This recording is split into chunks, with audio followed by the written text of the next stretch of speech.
ప్రపంచం మొత్తం టెక్నాలజీలతో ముందుకు వెళ్తుంది. America, China, Russia, Bharat, Israel, Canada, Germany ఇలా పలు దేశాలు టెక్నాలజీని అందినంతగా వాడుతున్నాయి. ఇక ఈ టెక్నాలజీ కేంద్రంగా భావించే అమెరికా ఇప్పుడు అదే టెక్నాలజీతో సైబర్ దాడికి గురవుతుంది. ఏంటి నమ్మడం లేదా? అవును, మీరు విన్నది నిజమే.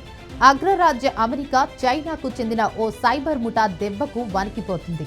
సాల్ట్ టైఫూన్ అనే పేరుతో కార్యకలాపాలు సాగిస్తున్న ఈ హ్యాకింగ్ గ్రూప్ జరిపిన భారీ సైబర్ దాడుల కారణంగా అమెరికాలోని దాదాపు ప్రతి పౌరుడి వ్యక్తిగత సమాచారం చైనా చేతికి చిక్కి ఉండవచ్చని భద్రతా నిపుణులు తీవ్ర ఆందోళన వ్యక్తం చేస్తున్నారు. దాదాపు ఏడాది పాటు సాగిన సుదీర్ఘ దర్యాప్తు అనంతరం వెలుగు చూసిన ఈ వాస్తవాలు అగ్రరాజ్యంలో ప్రకంపనలు సృష్టిస్తున్నాయి. గత వారం నిపుణులు విడుదల చేసిన ఈ సంచలన ప్రకటనపై అమెరికాతో పాటు Canada, Germany, Japan, Italy, Spain, Finland వంటి దేశాలు కూడా సంతకాలు చేయడం ఈ సమస్య తీవ్రతను తెలియజేస్తోంది. ఈ ముఠా 2019 నుంచి 80 దేశాల్లో 200 కంపెనీలను లక్ష్యంగా చేసుకుందని చెబుతున్నారు. ఈ భారీ అటాక్ చైనా హ్యాకింగ్ సామర్థ్యాలను తెలియజేస్తుందని ఓ అంతర్జాతీయ మీడియా పేర్కొంది. చైనా ప్రభుత్వమే వీరికి నిధులు ఇస్తుందని ఆరోపించింది.